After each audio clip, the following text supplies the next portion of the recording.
নমস্কার বন্ধুরা, আজ আমি আপনাদের সাথে শেয়ার করে নেব পালং পুরি কীভাবে একেবারে ফুলকো ফুলকো নরম নরম কি পদ্ধতিতে বানালে কিভাবে বানালে সবটাই আজকে আমি আপনাদের সাথে শেয়ার করব।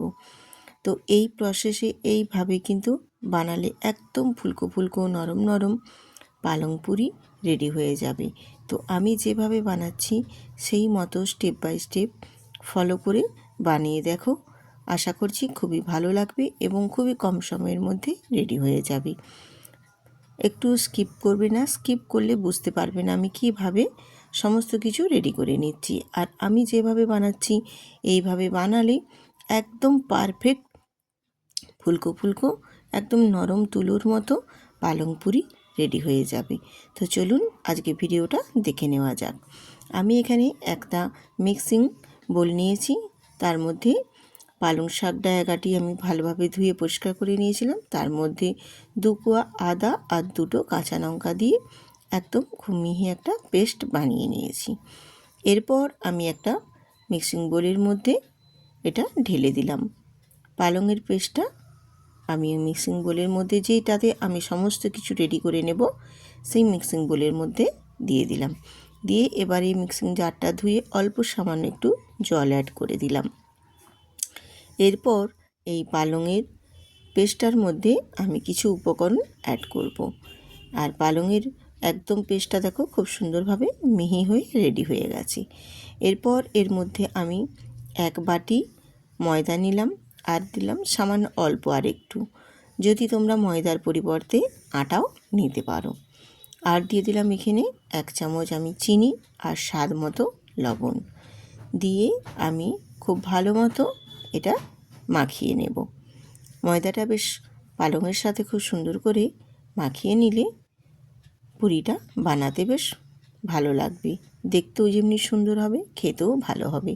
আর আমি যেভাবে যে পদ্ধতিতে বানাচ্ছি সম্পূর্ণটাই ফলো করো, দেখবে একদম আমার মতোই পারফেক্ট ফুলকো ফুলকো সুন্দরভাবে পালং পুরি রেডি হয়ে যাবে।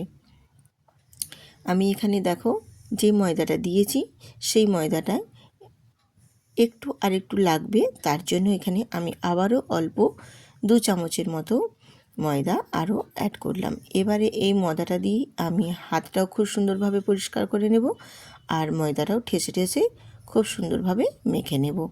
তো দেখো খুব সুন্দরভাবে কিন্তু একদম পালংয়ের পেস্টটার সাথে ময়দাটা খুব ভালোভাবে আমি মাখিয়ে নিয়েছি।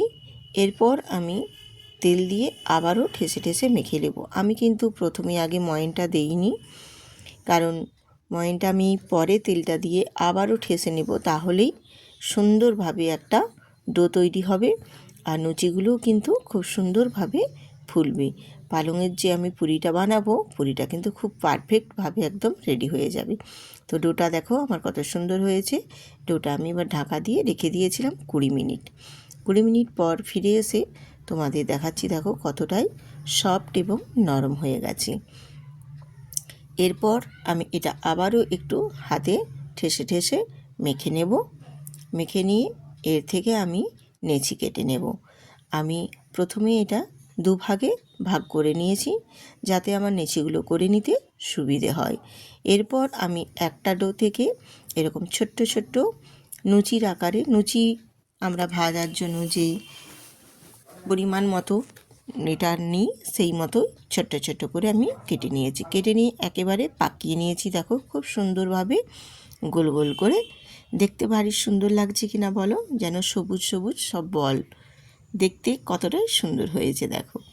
এরপর আমি একটা বেলুন চাকি নিয়েছি আর এর মধ্যে একটু তেল লাগিয়ে নিয়ে খুব সুন্দর করে আমি একেবারে লুচির মতো বেলে নেব।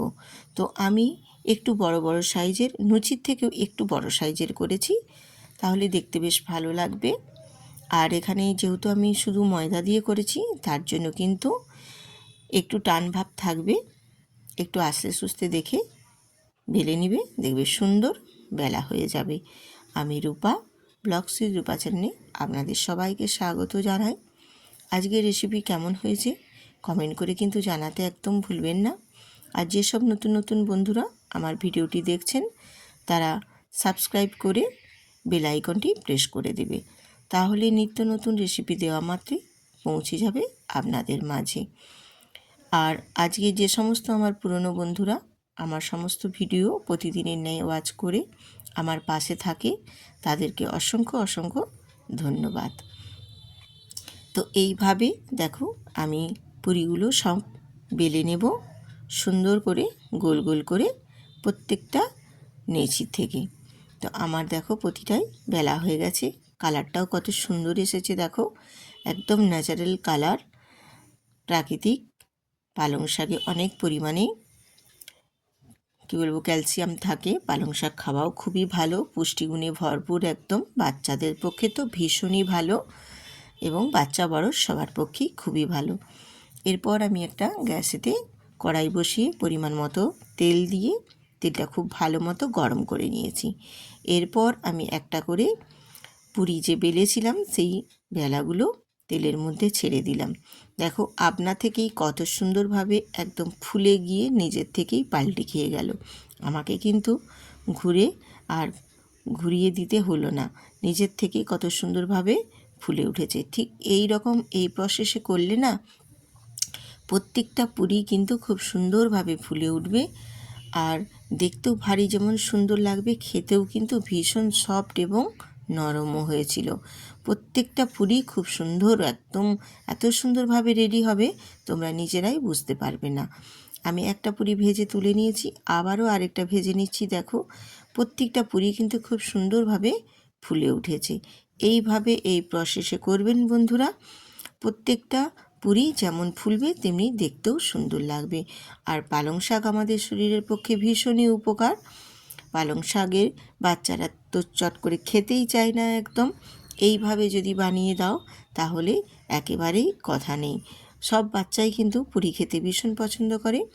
এইভাবে বানিয়ে দিলে এই শীতের সিজনে এখন পালং শাক অ্যাভেলেবেল, তোমরা বাজার থেকে এনে এইভাবে বানিয়ে নিতে পারো। ছোট বড় সবাই কিন্তু খুব আনন্দ করে খেতে পারবে। আমার প্রত্যেকটা পুরি দেখো সুন্দরভাবে একেবারে ফুলে রেডি হয়ে ভেজে তুলে নিয়েছি। এরপর তোমাদের আমি সার্ভ করে দেখিয়ে দিচ্ছি। দেখো পুরিগুলো দেখতে কতটাই সুন্দর হয়েছে, আর কালারটাও কত ভারী মিষ্টি এসছে। দেখো এরকমভাবে আমরা তো প্রতিদিন অন্যরকম ময়দার বা আটার পুরি করে খাই, একবার এই পালং শাক দিয়ে এইভাবে পুরি বানিয়ে দেখো বন্ধুরা, খেতে ভীষণ সুন্দর হয়েছিল। একবারে নতুনত্ব যেন, দেখতেও যেমনি ভারী সুন্দর লাগছে, খেতেও কিন্তু তেমনি সুন্দর হয়েছিল। আর খুবই সফট এবং নরমও হয়েছিল পুরিগুলো, একটুও শক্ত ভাব তো নেই উপরন্তু খেতেও ভীষণ ভালো লেগেছিল। আর পুরিগুলো দেখতে সত্যি অসাধারণ। আমার তো সবথেকে বেশি ভালো লেগেছে দেখতে, এতটাই সুন্দর হয়েছে কি বলবো আপনাদের। একবার আপনারাও বানিয়ে দেখুন, খেতে ভীষণ ভালো লাগবে, তার থেকে দেখতে তো আরও সুন্দর লাগবে। আমার তো দেখেই এত ভালো লাগছে, মানে কি বলবো, বাচ্চাদের যতটা না আকর্ষণ হবে আমি আরও বেশি আকর্ষণ হয়েছি এই পালং শাকের পুরি রেসিপিতে, এতটাই সুন্দর হয়েছে। তো বন্ধুরা কেমন হয়েছে আজকের এই পালং পুরি রেসিপি কমেন্ট করে কিন্তু জানাতে একদম ভুলবেন না। আর যদি ভালো লেগে থাকে তাহলে লাইক দিয়ে কমেন্ট করবেন এবং সাবস্ক্রাইব করে দেবেন। আবার আসবো আরেকটা নতুন রেসিপি।